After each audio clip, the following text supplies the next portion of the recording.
Behold, my glorious supporter, EyePatchNotes, has requested some discussion about buildcraft, holes, and starting stats. EyePatchNotes says, for February, I'd like to take a crack at starting lines for builds. Some games have one specific starting line, other games have one choice among many, or even many among many. What player stats are mutually exclusive or unrelated, and how often are players allowed to change those unrelated stats and make them related? If you're confused, the idea is that a lot of games buildcraft follows a certain format. Generally, there will be a couple of different options for, I'll call them like a template maybe, a warframe in Warframe, a character in Genshin Impact, a weapon in Hades, something like that. And generally, these will give you some kind of initial basic multiplier of some kind. They'll be strong in a few categories. They might have more of one stat, or an element in Genshin Impact might give you certain implications, certain artifact sets, certain elemental resonances, etc. And from that starting point, your Warframe with more armor or something may feel different related to the mods that all Warframes could use. You're going to be considering armor mods more if the Warframe has more base armor, for example. That might seem simple, but complex versions of that system are the basis for most buildcraft in most games. The idea that you have some kind of changed starting condition, a different starting line, and you have a certain number of choices for those, and then that different starting line for that particular build that you're making changes the context of the other buildcraft options in the game. I hope that makes sense. So EyePatchNotes wants to talk about that. To set the stage for this parlay, EyePatchNotes considers Warframe's defensive calculations to start from shields, then energy, then damage reduction, then armor, then health. Shields because energy because they can be used to cast defensive buffs. Parasitic armor is a relatively new option that peels off shields and energy in exchange for armor. So you see energy would be part of your defensive layers because it can be used to get defenses. That makes sense enough. I don't think of it that way, but I get it. Given the relatively tall ask of Warframe's Helminth ability, you only get one, the question can be rotated to ask, what does a frame have underneath their shields? Mag? Not much, expected to primarily use shields. Frost, armor and health. Gara, Splinter Storm, or damage reduction. So again, because those Warframes have different things they're starting with, the context of various other mods that all Warframes could use changes depending on which Warframe you're using them on. And for today's topic, underneath Rhino's shields is Iron Skin. Compared to the mathy durability of the frames above, Iron Skin has a readable value in tens or hundreds of thousands, even millions are possible with careful planning, and thus we can examine Iron Skin in more depth. Like Warframe's defensive calculations, Iron Skin functionally operates on a number of layers, mostly flat armor or percentage armor, then ability strength. Glossing over a few details, we can also take a look at this new facecam friendly graphic that EyePatchNotes has prepared. Quick shout out about this graphic, by the way. You might be thinking I was sent this and then I put it in and put it over here. No. EyePatchNotes made the whole PNG image be the size and shape of the webcam, and then it just is over here. So all I had to do is load it in and hit fit to screen and it just worked. Very nice. Just saying. I was considerate of you. Right, so here you can see a number of multipliers, things that can affect Rhino's Iron Skin. Now, some of these things kind of multiply with each other and some of them don't. EyePatchNotes, one thing I thought was a little unclear is that, for example, here it says layer 1 flat armor and then layer 2% of base armor, and those things do not multiply, they just add together. So if you use Arcane Tanker or Parasitic Armor, and then you also use Ironclad Charge, they don't make each other better, they just both happen separately, and then you get that total amount of armor. So like if you, let's say Parasitic Armor is going to give you 1,000 armor, let's just imagine. And let's say Ironclad Charge would give you some percentage of your base armor that was going to be 1,000 armor, and then you use both at once. They don't change. Our Ironclad Charge doesn't get better. It doesn't use Parasitic Armor's additional flat armor. They just add. They don't multiply. So just to be clear, this isn't a series of multipliers. It's not like flat armor, base armor, ability strength, ironclad weapons, and comfort stats all multiply the effectiveness of Iron Skin. Some of these things don't multiply with each other.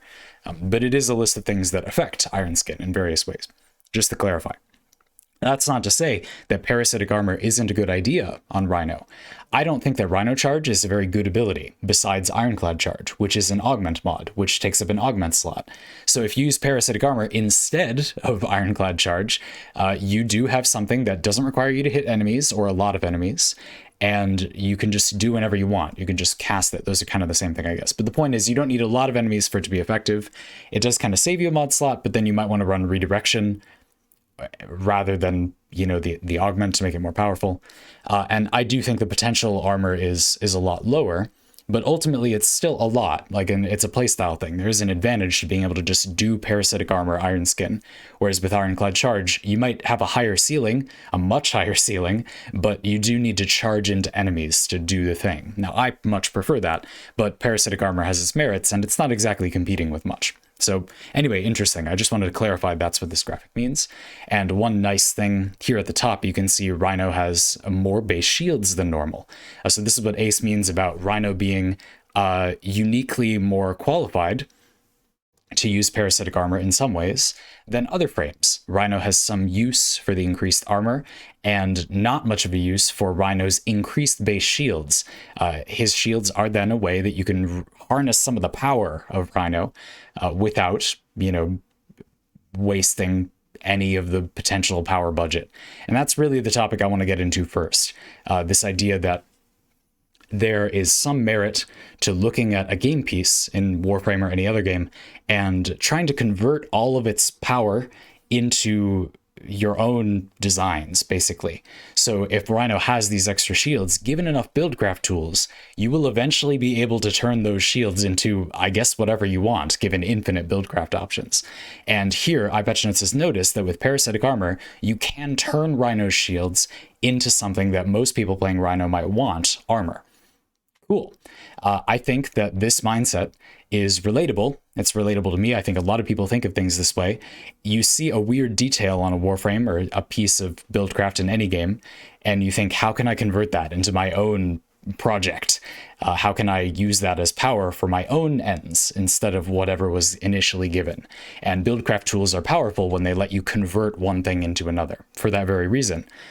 However, I think that there are two pitfalls here. First of all, it feels powerful when you turn one thing into another, when you find this little interlocking moment, but that isn't always necessarily effective synergy. I don't think, for example, that parasitic armor is actually more effective than Ironclad Charge, except in a different way, you know, if you don't want to charge into enemies. It is good at something different, but if you just want a large pool of Iron Skin, Ironclad Charge is likely much more effective most of the time. That's at least my experience. Although there are some unique quirks that we'll get into. For example, the fact that parasitic armor does kind of double dip with strength. So there's this whole deal about Ironclad Charge does this too, but strength affects Iron Skin, and it also affects parasitic armor. At base, it converts 100% of your shields into flat armor, but that's affected by strength. Ironclad Charge is also affected by strength. So both of them kind of double dip, which does feel powerful. That is a thing that feels good. You're getting much more out of this resource. At the same time, I think an interesting pitfall or potential joy, you might just care about this even though it's not super effective, is that these things feel like they have powerful synergy, but feeling like there's a lot of interactions isn't the same as it being powerful in a way. Now, again, this might not matter. It's just something that it often makes it hard for people that aren't going step by step on like what the thing does. Like EyePatchNotes and I are for this example, it's pretty clear how this works, but it can feel to the average player like, but this thing has so many interactions. Of course it's good. And until you break it down, it's not clear just how little that may or may not matter. Which I think is interesting because we as humans, I think, have a bias to think that when something is doing a bunch of little interactions, it must be powerful, like that must be good, you know, but it often just isn't. And I do think it often should be. I think if you can design a game such that when that happens, it is powerful, that's a good thing in buildcrafty game design. But anyway, I digress. It's getting a little bit hot in here. Let's take this off. I had the window open, but this is too much of a spicy parlay to talk about anything with an extra layer of clothes on. After all, we're talking about math and stuff. I mean, what are we even talking about here? You got to take some clothes off, or it's not even talking about math. Not even doing the math correctly. Do you even calculate her if you're not undressing while you're doing calculations? You don't. Right. So the point I was trying to make is that it can feel powerful when something has interactions like that. And it's tempting to me, to EyePatchNotes, to everyone, to look at a Warframe's like weird starting stat, like that shield thing, and think, what can I use that for? What can that be used for? There is a way in which it's true that taking a Warframe's stats and trying to make the most powerful thing you can using all of the different parts by converting them using buildcraft tools into other things that are more relevant to your build, that can be very powerful. Something that I think about a lot when I play a game and make builds in it is this idea of looking through all the things in the game and all the buildcraft tools and finding the thing where you can convert the most like loose ends or starting line points that are not directly benefiting your build. What is the, Warframe or weapon or character or whatever in that game that benefits the most from the conversion-y buildcraft tools that the game has, and thus most elegantly funnels all of their power, all of the different things that are good about them, into one purpose. So to put it a different way, you might have a Warframe or whatever in any game that has a lot of objectively good things, but not things that work together very well in context. A really simple example in Warframe is there are a lot of frames that have a lot of, I would say, kind of redundant abilities. Titania has her pixie dust and her lantern, and these are both reasonable abilities, but having both makes them both a little bit worse because they don't do something very unrelated. It's not very likely you'd want to use both at the same time. It's not that they're bad. It's not that having both abilities doesn't gain Titania anything, but you gain less because you already have an ability that kind of controls enemies in an area. And it's only when one is specifically better than the other that you gain something from having both, which is less often. If you had some fourth ability that wasn't doing something Titania was already doing before, that would be not losing any relative benefit because you wouldn't have any ability that did something similar. I hope that makes sense. Baruch has like 4 defense, they're all defensive abilities. Why?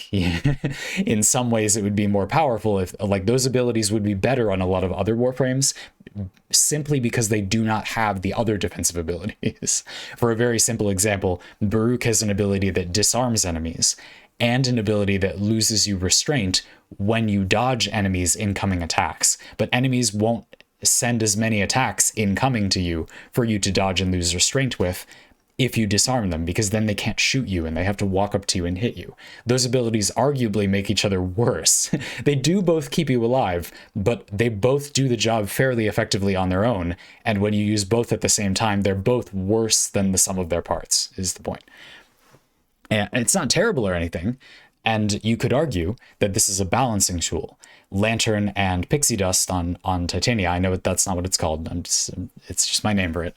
On Titania, both are powerful abilities in the right situation, and you could argue that it's an interesting way to balance them, that they are both limited to the same frame, except that pixie dust ability is in the Hellman system, but never mind that. And so I'm not saying that's bad necessarily, but it is important to note how when you already have a source of that effect, it does make the other sources of it on the same frame or the same buildcraft thing worse.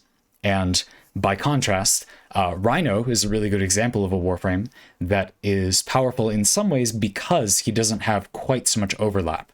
Ironskin, Stomp, and Roar are all kind of different. Ironskin and Stomp kind of overlap. You don't really need crowd control when you're that tanky, a lot of the time anyway. But Roar is a damage buff on a Warframe that has an ability that makes them so tanky they can just sit around and do damage. That's good. Those abilities are better than the sum of their parts. If you had a Warframe that did big bongo damage, but they were squishy, that would make the big bongo damage ability a little worse than it would otherwise be, because there would be some consequence for getting it. Rhino, on the other hand, actually removes one of the consequences of having a lot of damage. You could just go ham and use it as much as you want, maximizing the benefit of having higher damage because you are so tanky. Again, this is a maybe minor or basic thing, but it does add up. And I think it creates the interesting tapestry of different build options. But the point I'm trying to make is that when looking at a Warframe, when looking at a buildcraft piece anywhere, there is this feeling that, and this temptation that can be very effective, to take all the loose ends, like why does Rhino have those shields? Can I use them to make one of Rhino's like actual strengths better? And sometimes that can lead to among the more powerful builds in a game. Sometimes harnessing all those elements can make a really, I'm going to call it dense build. But I think other times they're a pitfall. And it feels like that loose end is really awkward, but it is more effective to just ignore it and do nothing. Like in this case with Rhino. EyePatchNotes, I share your feeling of like, it would feel really good if it was the best thing to do on Rhino to convert those shields into armor, but I do, they're different, but I do think it's overall better to use Ironclad Charge. You just get so much more armor, and you don't have to use a Helminth ability. You can use that somewhere else, probably in place of Stomp. At least that'd be what I'd do. But I do think that it's very elegant. It feels very good. I like games where it is the case that converting all of the different, assets of the Warframe into raw value and then redistributing that value somewhere it's valuable to you is really fulfilling. That is a very fun form of buildcraft, and it feels very neat. Everything is all tidy and there's no loose ends. So I want to talk about that more. That's kind of the second part of this parlay. I want to talk about that concept. So I'm going to read a little tiny bit of the end of what EyePatchNotes wrote too. EyePatchNotes concludes by saying, "This leads to a point of grump. What led to Rhino being designed as a shield frame with low energy? Some may point to the age of the game, though there are a number of mismatched starting lines depending on how much the player is willing to read into them. In a nutshell, attack percent as an ascension stat in Genshin Impact is in a different way." Yeah, so let's talk about that. So your Genshin Impact example is a bit different than this Rhino example. For Rhino, in Warframe, if you're an experienced player and you've been using Iron Skin and stuff, you'll have this feeling like, why do I care about shields? I have like 10,000 effective health right under 450 shields. Who cares about the increased shields? Why does Rhino even have those increased shields? Most Warframes would have 300 base shields. They really thought it mattered that much to give Warframe a bit more, Warframe Rhino, a bit more base shields. And I'll get back to a discussion about that in a few minutes. But yeah, I get the feeling. There is this feeling like that's such an inelegant thing. Again, it feels kind of messy, right? In a similar but not the same way, in Genshin Impact, we have things like a character having they all have some special stat they get more of when they ascend, when they rank up, and some characters it's just attack. They just get more attack, the thing that everybody has that is not a unique stat at all, kind of defeating the point of like characters already have different amounts of attack. So why anyway, it does have buildcraft implications because you are getting attack percent, which means the marginal benefit of getting more attack percent elsewhere on that character's build is lower. But that's a really thin reasoning for attack percent. Just feels like kind of a cop out. It's like, why do that? And a lot of the time a character's ascension stats are just, they feel kind of random. We'll come back to that. Like, why pick that one? Why does Diona have cryo damage percent? Anyway, we'll get back to it. But I think those are a little bit different because that attack percent, while it might feel like a weird loose end or it's not very elegant, it doesn't feel like you're getting the most value out of every slot. That is the power budget for that character in Genshin Impact, or the power budget for that Warframe isn't being fully utilized exactly. The difference in Genshin Impact is that attack percent is always useful. Like you're always automatically using it. Whereas for Rhino, those shields, like you're using them, but they're really not going to be like the thing you would most want in all likelihood, which I think makes it feel awkward in a different way, at least to me. And that gets back to the point I mentioned before about how it can feel good to use buildcraft tools in a game to convert that kind of extraneous value into something that does serve the build's purposes more directly, to take control of the power budget the Warframe was given and redistribute it somewhere where it's more effective. Imagine you were given a Dungeons & Dragons character that had really rounded stats, and you could then redistribute some from a stat you're not using as much, strength, and put it somewhere else, wisdom, to make your character better. That would be really good. That is really good. That's what nearly every player does when they build their D&D character. And that's because it's good in pretty much every game to be able to do that. And a lot of the time, build crafting tools in a game allow you to do that in powerful ways, like parasitic armor. It lets you take a Warframe's shields and say, but it'd be better if this Warframe just had armor, so I'm just going to change that, obviously at a cost, your Helminth ability.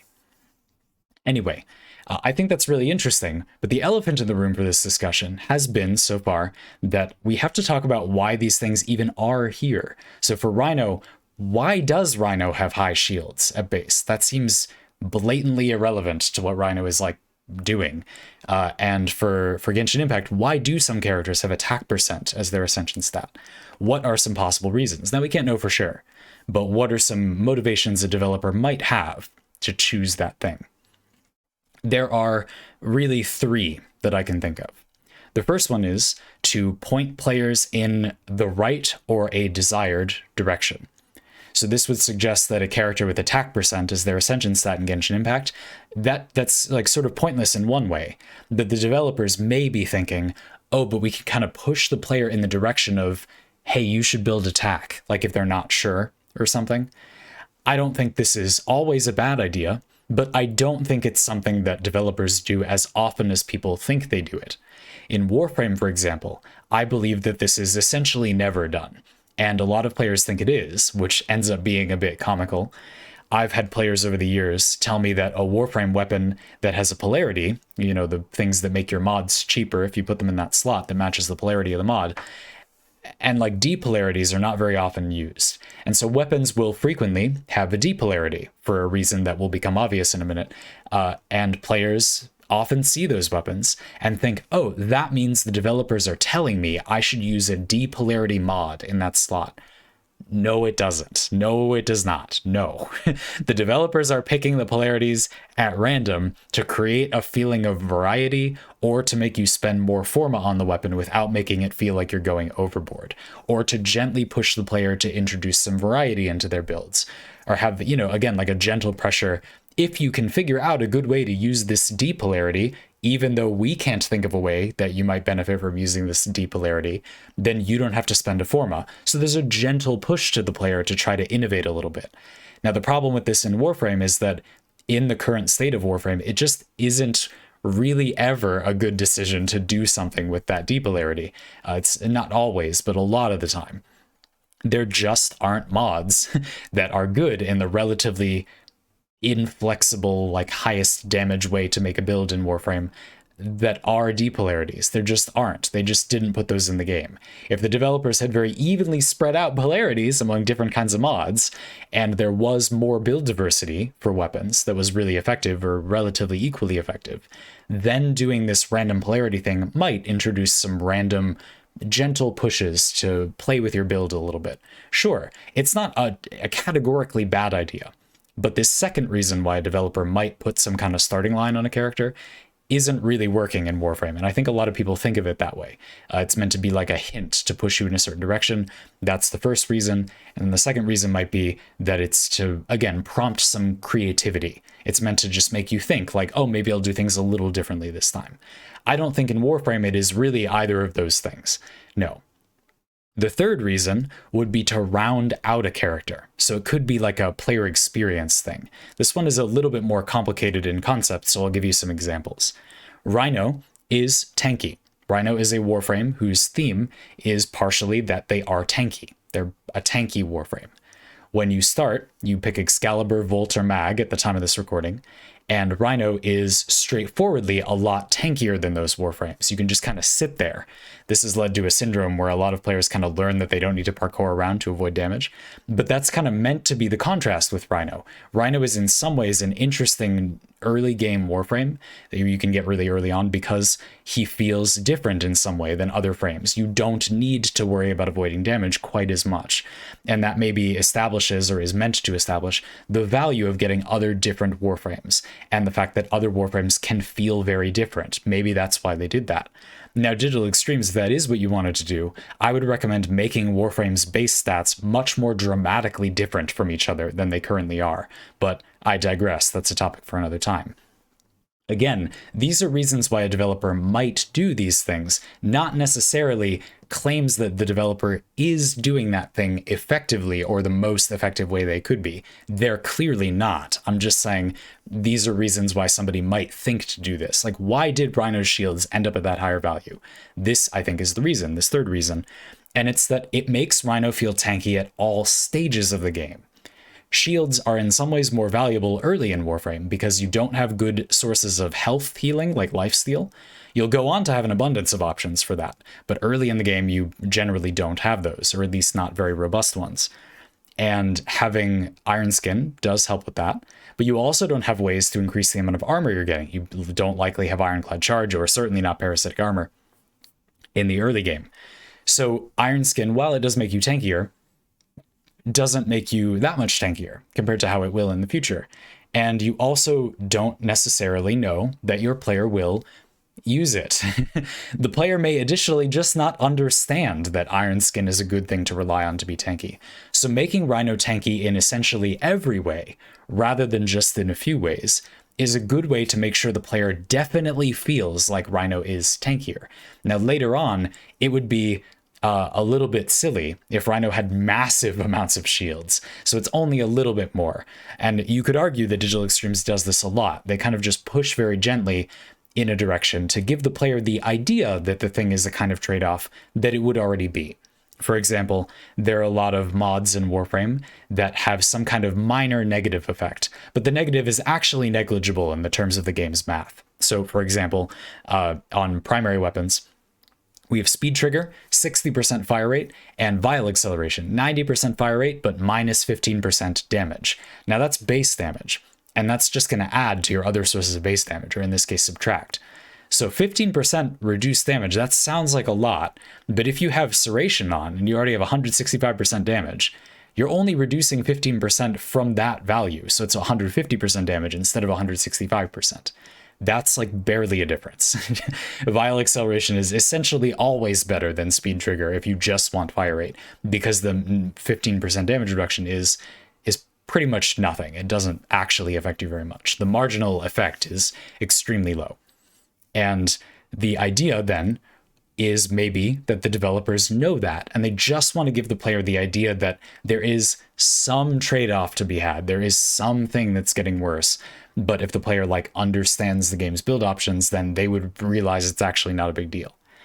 Now, just to be crystal clear, I don't think that is why that thing is that way in Warframe. I'm just suggesting these are reasons why a developer of a game in the abstract might do this thing. Whether it's effective or not, whether they actually did or not, whether they actually should or not, whether the players get it or not, these are just reasons why a developer might consider doing those things. I think that this kind of thing is hard to get right. That being said, perhaps because it's hard to get right, and it's hard to know if you're doing it in an effective way, I don't think that most games do this very well. I don't think most games communicate what they're maybe trying to communicate very effectively. I feel like as someone who understands the buildcraft in many of these games, these effects that seem like they're trying to give the player some kind of initial impression of a thing by giving it certain starting buildcraft things, I feel like as a player who analyzes games buildcraft for a living, these things almost always don't work. They almost always miss the mark. And again, I think the reason for that is that it's hard to know if it's working. You can't just test, it's hard to check. A lot of players have many wildly different interpretations of why the thing is working away. And really, I think it's much more effective to do these kinds of things on a broader scale in a game.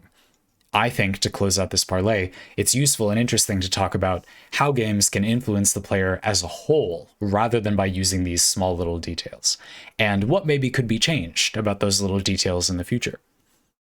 So in Genshin Impact, for example, I feel that the game pretty clearly communicates as a whole, when you play the game as a whole, not through any individual element, that it's much more important to combine your characters in effective ways, rather than to have one individual character be really, really powerful.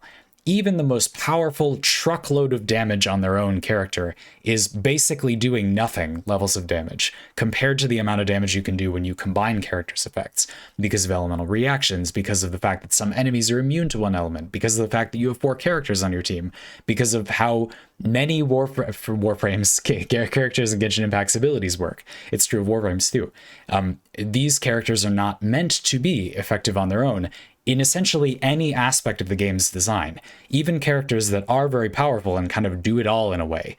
Noelle can sit on the field, heal you for a ton, do a ton of damage, but she can barely charge her own energy for her own burst ability. So you are still heavily incentivized to use some other character to charge her up. And this will never not be true in Genshin Impact. It would be essentially the death of this game as a thing that made any sense.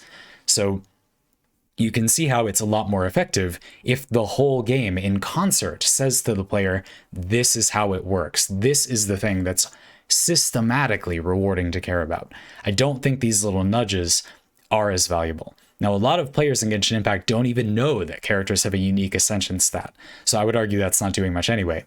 And again, in Warframe, many players simply disregard the weapon's initial polarities, or they just use what's there, and they don't even think about that D, they just format it off. A lot of them might have some vague opinion of like, they're doing it to get more money, so we have to buy more Forma or whatever, which like, yeah, sure, that's a likely motivation for them to do that. But I do think it is partially to influence players to do something which mostly falls flat, like that isn't very effective. What's much more effective in Warframe is the fact that builds are more effective if you build them a certain way, which influences players to build builds that way. Players don't use a bunch of variety in their weapon mods, or at least a lot of players don't, because the game systematically makes that ineffective, not because the game has some kind of counterweight by adding a little polarity or something to nudge the player that way. That's not a big enough thing to influence players' behavior. They're too likely to misinterpret it. But if the whole game in concert tells the player, this is what's effective, if you do this everywhere in the game, it's suddenly more effective, then the player will notice. The player will hear that loud and clear. And yeah, I feel like if there's a way for the players to, in development, sometimes they say like, buildcraft the fun out of the game, then they will, of course. And your job as a developer is to kind of respond to that in some way, I would argue. So I think this whole topic of looking at a Warframe or a game piece in general, looking at its starting stats and thinking, how can these be harnessed in some way to, you know, redistribute the thing's power budget to my own designs? I think that's a really interesting evolution of buildcraft, and the fact that players have an urge to do that, game developers, that should be a message to you that you probably shouldn't bother using things like that to nudge players in a certain direction. You either need to do something a lot more dramatic, or you need to give up on using that as a tool. So again, I said I'd have some suggestions. In Warframe, I think what would be much more effective would be to make the differences in stats between frames much more dramatic. So for Rhino, for example, I don't think it would make a very big difference on Rhino if you made his health a lot higher. And then if players don't want to use Iron Skin, or they don't want to worry about Iron Skin falling off, then they would still feel tanky.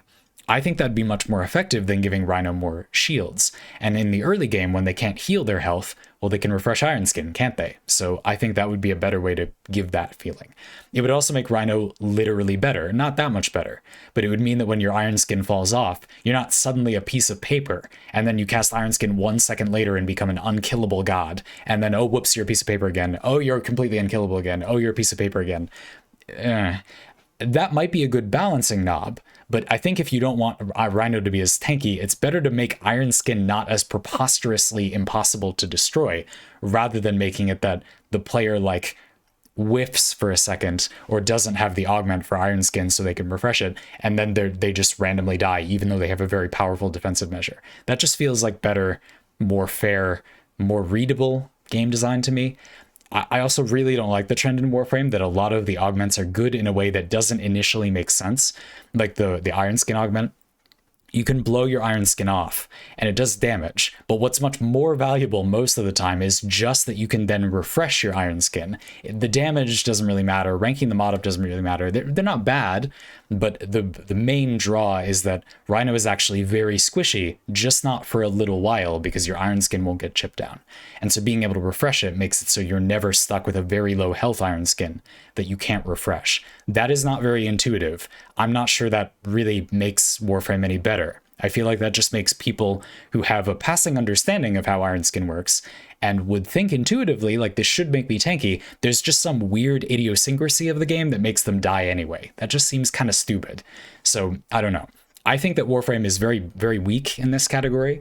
This is one of the worst things about Warframe's design in my mind. Nearly every frame is plagued by these extremely unintuitive weaknesses that don't feel like balance. They feel like this thing just wasn't fully appreciated or noticed. And so the Warframe is randomly bad in like a really specific and it feels kind of unintended way. And then you can do something that feels a little hacky and kind of janky and not like an interesting buildcraft choice to like patch up that glaring flaw. And then the Warframe is unkillable. And that seems like bad design. So making Warframe stats a little bit more extreme. If Rhino's meant to feel tanky, beef up that health. Make him have like 1,000 health. Not like a little bit more health than other Warframes. Way more health. At higher levels, this barely makes a difference anyway, so you might as well give the early game player that feeling. That's what I think would be effective. Excalibur even, meant to be a little bit more of a bruiser in some contexts. You can play him other ways, but it's a way that they paint him. You're going to get up and use your Exalted Blade and slash dash and be near enemies. Give him a significant increase in base health, not anything huge. Again, this doesn't affect the game's balance that much. It would just make the player feel like, oh, this Warframe is meant to be like a bit tankier. I think most players would get the message with that kind of thing. But the Rhino shield thing, that just feels kind of random to me.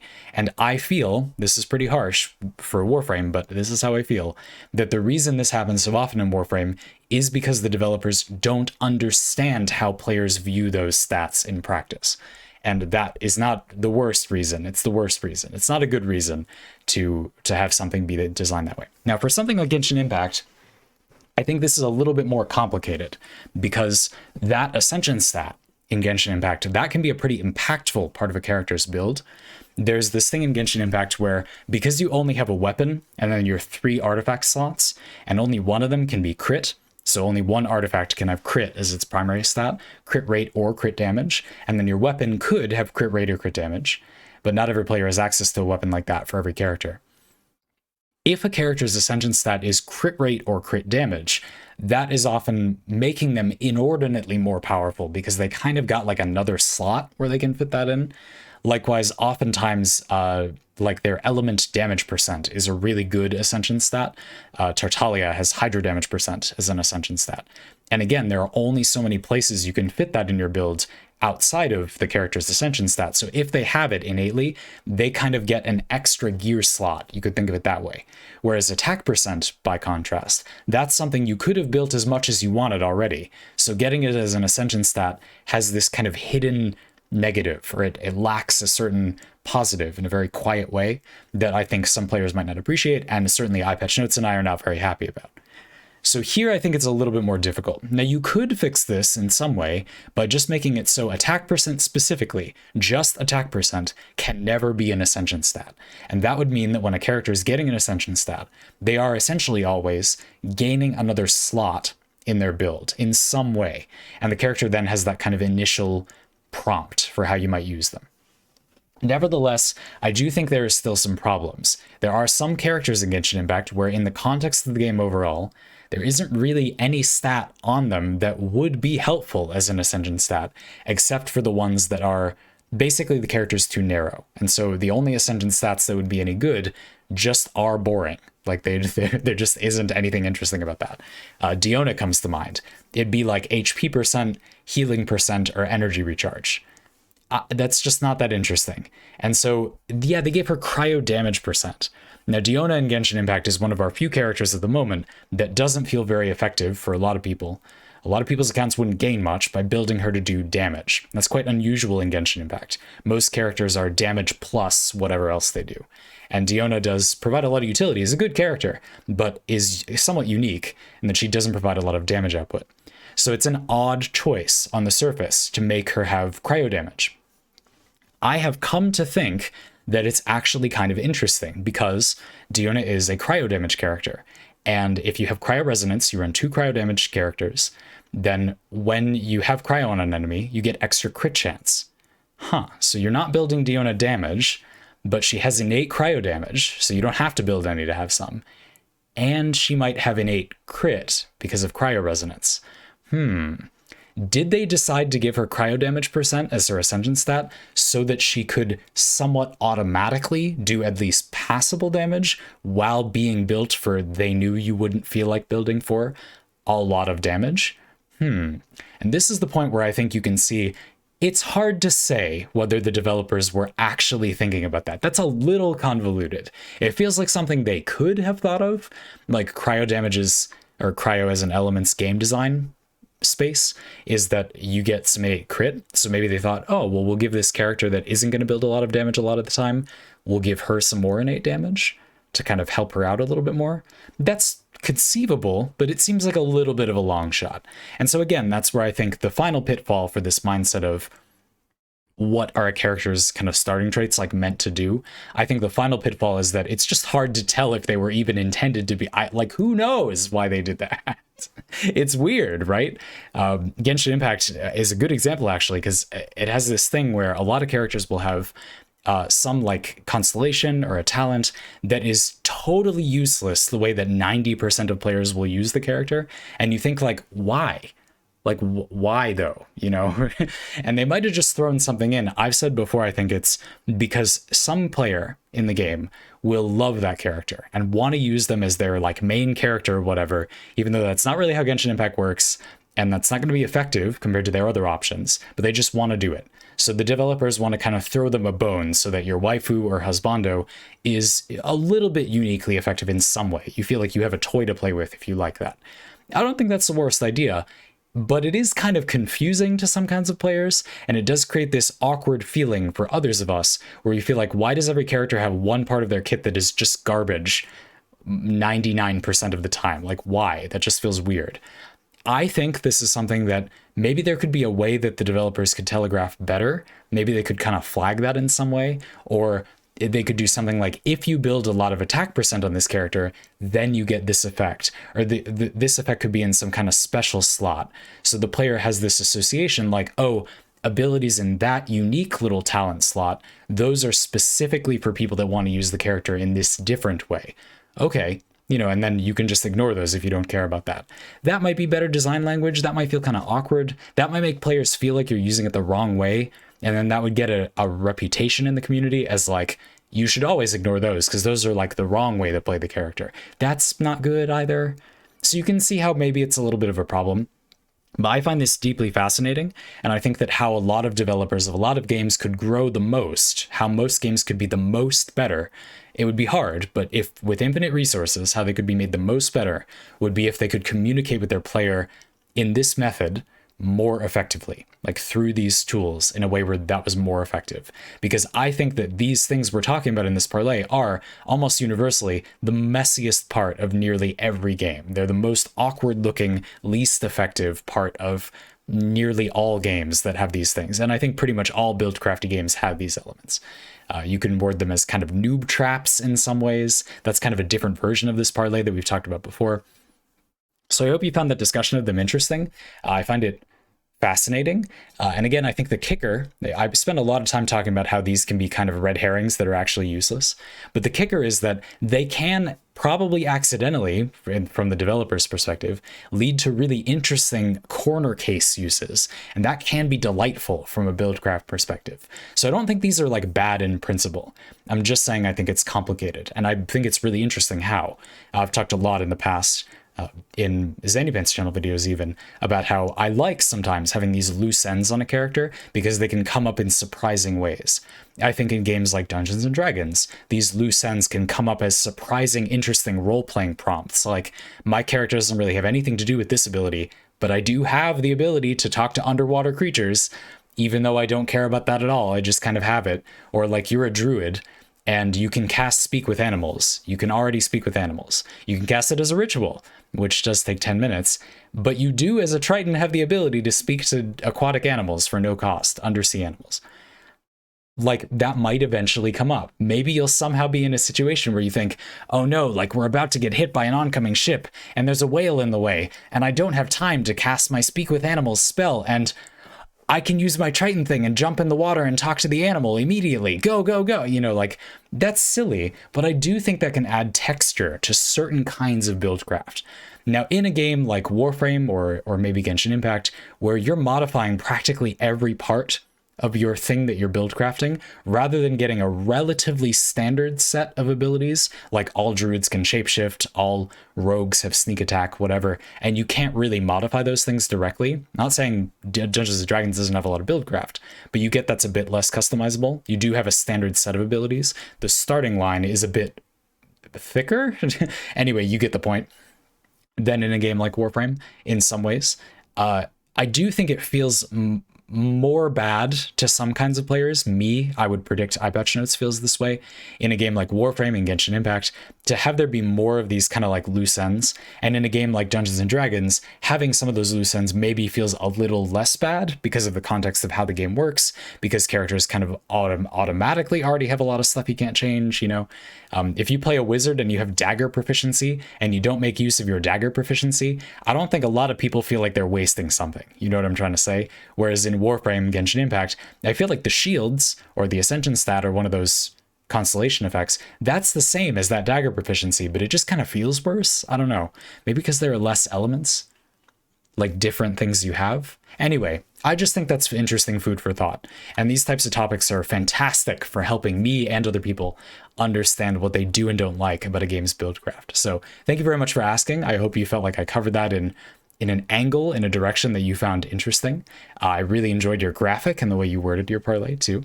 Thank you very much.